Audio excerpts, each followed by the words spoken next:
I stared at my wedding dress hanging in the closet, the ivory silk catching morning sunlight. 3 weeks. In 3 weeks, I'd marry David Martinez. "Maya, breakfast!" David's voice echoed from downstairs. I touched the delicate lace sleeves, remembering his proposal last Christmas. "Maya Chen, you're my forever," he'd whispered, sliding the ring onto my finger. The smell of coffee and bacon drew me downstairs. I found David flipping pancakes while scrolling his phone, his dark hair messy from sleep. "Morning, beautiful," he said, not looking up. "Who are you texting so early?" "Just work stuff." He quickly pocketed his phone. "You know how demanding the law firm gets." I wrapped my arms around his waist from behind. "I love you, David." "Love you too, babe." He placed pancakes in front of me. "So, final head count for the wedding?" 123 confirmed. I cut into my pancakes. "I can't believe we're actually doing this." David smiled, but something flickered in his eyes, something I was too happy to notice then. 2 days later, David brought up the topic that had been lurking beneath our relationship for months. We were curled up on our sofa watching Netflix when he turned to me with that serious expression. "Maya, I've been thinking about what we discussed before, about starting a family." My stomach tightened. "David, we've talked about this. I'm not ready yet. I want to focus on my career first, maybe travel together, enjoy being married before we complicate things with children." "But I'm 32, Maya. I don't want to wait much longer. And I'm 28. I have time." I sat up, facing him. "Why can't you understand that I need more time? Having a baby changes everything. Once we have kids, there's no going back to just being us." David ran his hands through his hair, his stress gesture. "I just thought that after we got married, you'd feel differently, that you'd want what I want." "I never promised you that. I've been honest about not being ready. That doesn't mean never, David. It just means not right now." "When then? Give me a timeline." "I can't put a timeline on something like this. Maybe in 3 years, maybe 5. I don't know yet, and that's okay." David stared at the blank TV screen for a long moment. Finally, he nodded. "Okay, I respect that. I love you more than I want kids right now." I believed him. I took his hand. "Thank you for understanding. This is why I'm marrying you. Because you listen to me. Because you respect my choices." He squeezed back, but his smile seemed forced. "Of course, babe. We're a team." That night, I thought our biggest hurdle was behind us. I had no idea it was just beginning. The next few weeks flew by with wedding preparations, but I started noticing things about David that made me uncomfortable. His phone was always face down now. When it buzzed during our cake tasting, he'd glance at it and frown. "Work?" I'd ask. He'd nod, but something felt off. "Maya, you're overthinking," my best friend Sarah Kim told me over lunch downtown. "Wedding jitters are normal. You're about to marry the love of your life." "I know, but he's been so distant lately. Ever since our conversation about kids, it's like there's this wall between us." I stirred my iced coffee. "Yesterday, I caught him smiling at his phone in a way he used to smile at me." "Did you ask him about it?" "He said it was a funny meme from his law school buddy, Jake." I shook my head. "I used to trust him completely, Sarah. Now I feel like I'm constantly looking for signs of something wrong." Sarah squeezed my hand. "Pre-wedding anxiety is real, Maya. Remember when my sister Jessica got married? She was convinced her fiancé was having second thoughts because he started working late every night. Turns out he was planning a surprise honeymoon in Bali." I wanted to believe her. "Maybe you're right." But that evening, when David said he was going out for drinks with his colleague Marcus Rodriguez, I felt that familiar knot in my stomach. "Which bar?" I asked casually. "The rooftop downtown. Nothing fancy, just unwinding after the Peterson case." 2 hours later, my college friend Emma texted me a photo from her Instagram story. She was at the rooftop downtown, celebrating her promotion. In the background, I could clearly see David sitting in a corner booth, not with Marcus, but with a blonde woman. A woman who was laughing at something he'd said, her hand covering his across the table. I stared at my phone until the image burned into my memory. My hands shook as I screenshot the photo. When David came home that night, smelling like perfume that wasn't mine, I pretended to be asleep. I couldn't sleep that night. By 3 a.m., I was sitting in our kitchen with my laptop, heart pounding as I opened David's social media accounts. We'd shared passwords years ago, back when we had nothing to hide. His Facebook messages made my blood run cold, thread after thread with someone named Lily Thompson. Months of flirting, inside jokes, and increasingly intimate exchanges. "I can't stop thinking about you," David had written last week. "I miss you already," Lily had replied. "When are you going to tell her?" "After the wedding. I can't hurt Maya right now, but I can't pretend anymore either. What we have is real, Lily." My hands trembled as I scrolled. Then I found the message that shattered my world. "David, I went to the doctor today. It's confirmed. I'm pregnant. I know 12 weeks. I can't hide this much longer. Are you sure it's mine?" "Of course it's yours. You're the only one I've been with. David, what are we going to do? I'm starting to show." "Let me handle Maya first. Give me time." "I don't have time. Our baby doesn't have time. I need to know if you're going to choose us or if I'm doing this alone." "You're not alone, Lily. I love you. I've loved you since law school, but I got trapped in this engagement before I could figure out my feelings. Maya doesn't even want kids. She's made that crystal clear." I slammed the laptop shut and ran to the bathroom, barely making it to the toilet before I threw up. Everything, every conversation about children, every reassurance about our future, every "I love you," had been a lie. When David's alarm went off at 7 a.m., I was still sitting on the bathroom floor, my face swollen from crying. He knocked softly. "Maya, you okay in there, babe?" I looked at myself in the mirror. This was the moment that would define the rest of my life. I could confront him now, or I could see how far his lies would go. "I'm fine," I called back, my voice surprisingly steady. "Just feeling a little sick. Wedding nerves, probably. Poor baby. Want me to bring you some ginger tea?" The irony of him calling me baby while his pregnant mistress waited for him to choose wasn't lost on me. The next 2 weeks were the most challenging acting job of my life. I smiled at our final dress fitting, nodded when David's mother Carmen showed me centerpiece photos, and held his hand during rehearsal dinner planning. All while knowing he was already planning his exit. "You're glowing, Maya," Carmen said during our final menu tasting. "Matrimonio brings out the best in women. Soon you'll give me grandchildren, no?" David's jaw tensed. "Mom, we've talked about this. Maya and I want to enjoy being married first." "Of course, mijo. But don't wait too long. Children are a blessing." Carmen winked at me. "My friend Elena? Her daughter waited until 35 and then... problems, you know?" I watched David squirm and felt twisted satisfaction. If only Carmen knew her son was already about to give her a grandchild, just not with me. That evening, I made a decision that would change everything. Instead of confronting David directly, I hired a private investigator named Detective James Patterson. "I need to know everything," I told him at a coffee shop across town, where they meet, how long it's been going on, and what his plans are.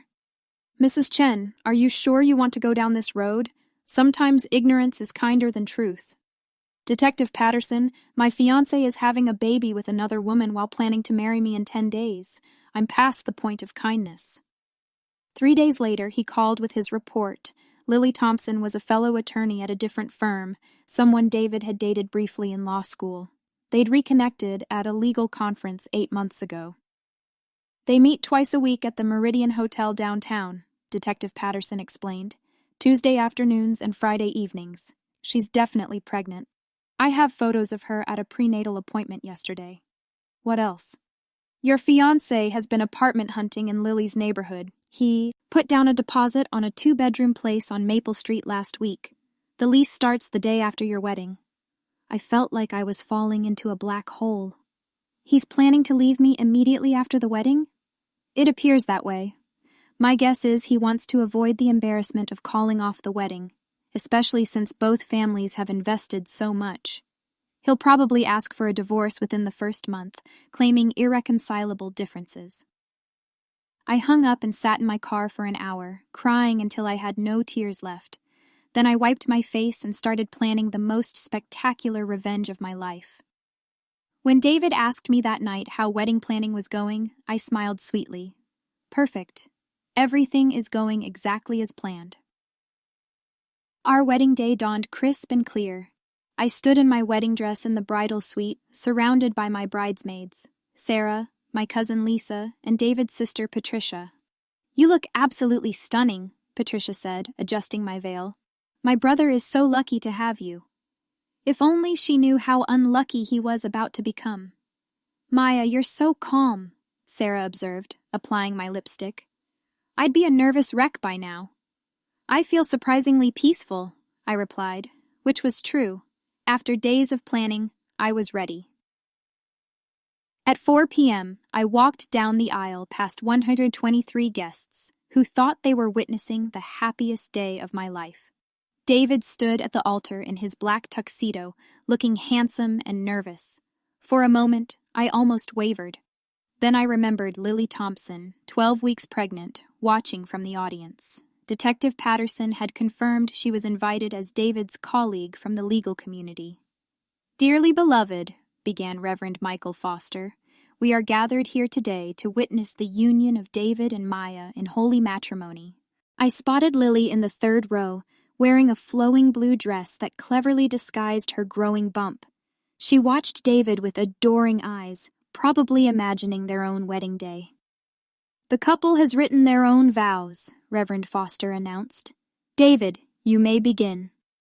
David pulled out a folded paper, his hands shaking slightly. "Maya, 4 years ago, you walked into my life and changed everything. You taught me what love really means. You showed me that partnership isn't about getting your way, it's about building something beautiful together." The irony was suffocating. "I promise to be honest with you always, to support your dreams even when they're different from mine, and to choose you every day for the rest of our lives." The congregation murmured appreciatively. I saw my parents dabbing their eyes with tissues. David's father beamed with pride. "Maya," Reverend Foster said, "your vows." I pulled out my phone instead of handwritten vows. "Thank you, Reverend Foster.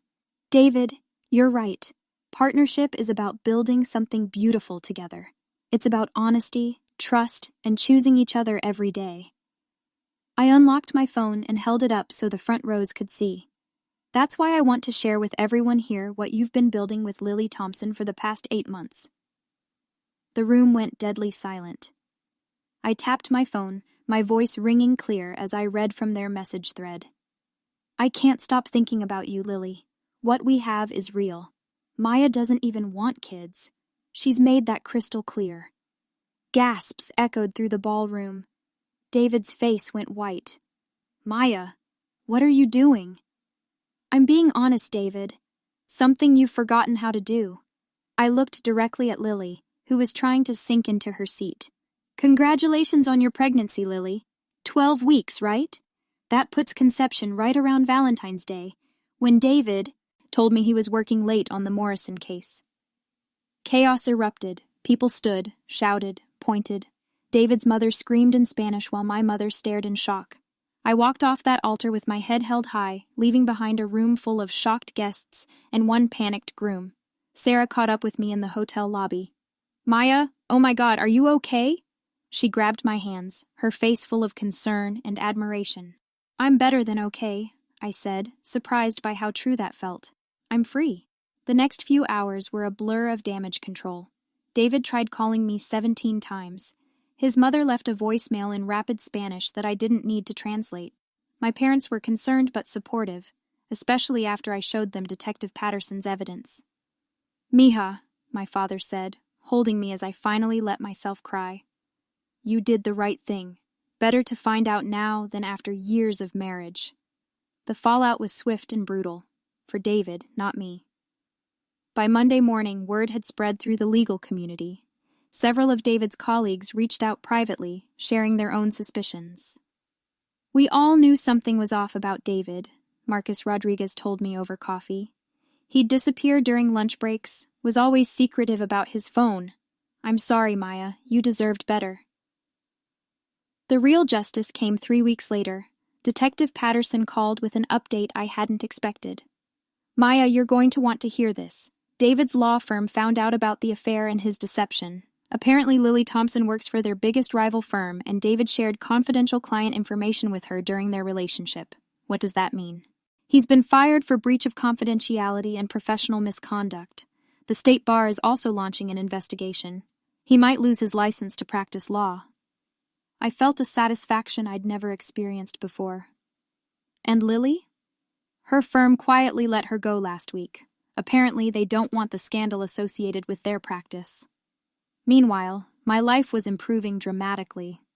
The story of my wedding day revenge had gone viral on social media, bringing dozens of supportive messages from women in similar situations. A publisher even reached out about turning my story into a book. "You've become an inspiration," Sarah told me as we packed up the last of David's belongings. "Women everywhere are calling you a hero."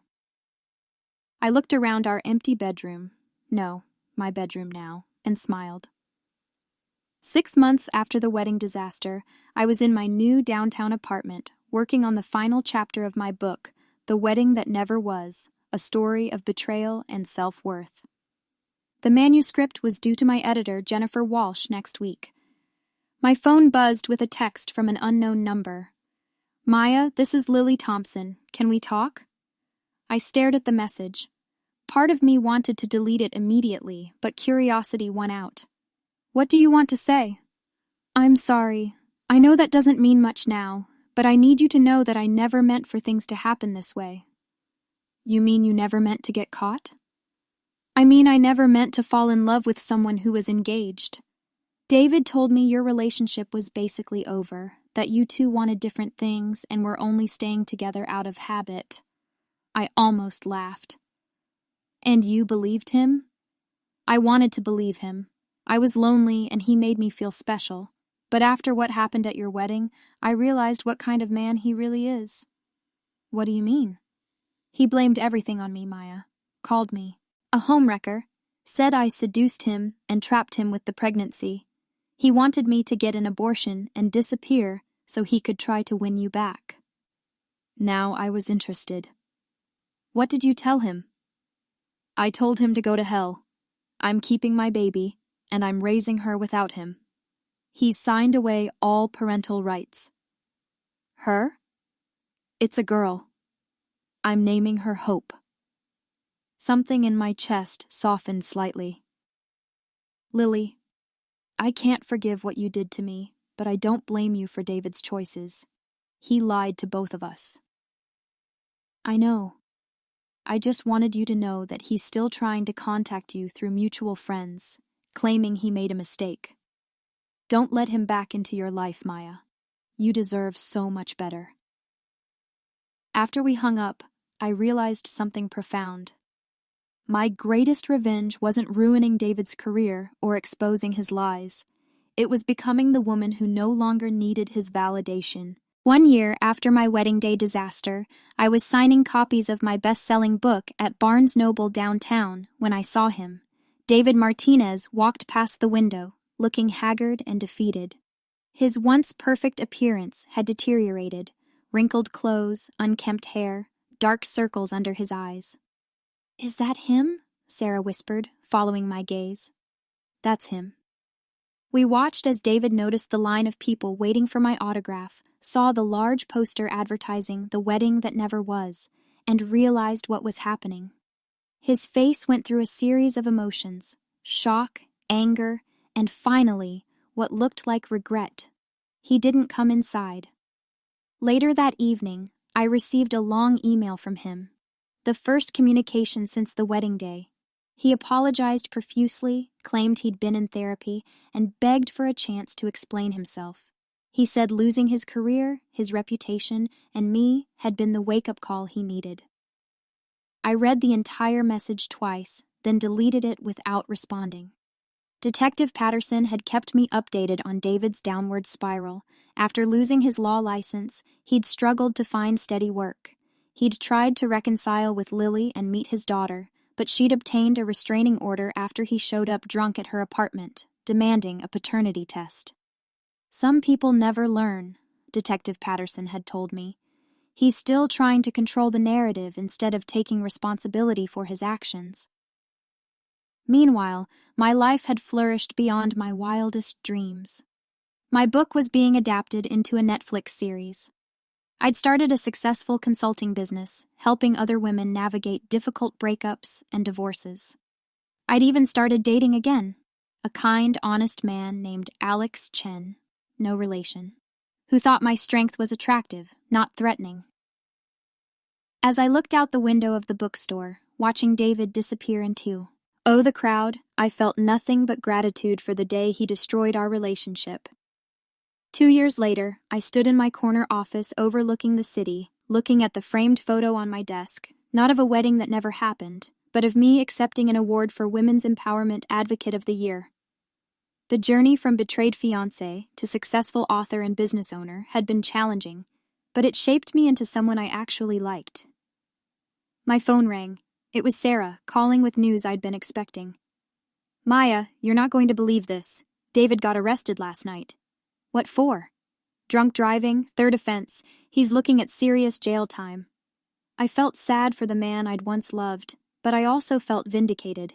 David's life had continued spiraling downward while mine soared upward. It wasn't because I'd wished bad things upon him. It was because his character flaws had finally caught up with him. "How's Lily doing?" I asked. Over the past year, Lily and I had developed an unlikely friendship built on our shared experience with David's deception. "She's great. Little Hope is walking now, and Lily just got promoted to partner at her new firm. She sends her love." After hanging up, I walked to my window and looked out at the bustling city below. Somewhere out there were other women going through what I'd experienced, discovering betrayal, questioning their worth, wondering if they'd ever recover. That's why I'd written my book. That's why I'd started my business. That's why I shared my story with anyone who would listen. The girl who would have married David Martinez 2 years ago had been afraid of being alone, afraid of starting over, afraid of being seen as a failure. The woman I'd become embraced solitude, welcomed new beginnings, and redefined success on her own terms. And that transformation was worth more than any wedding ring could ever be.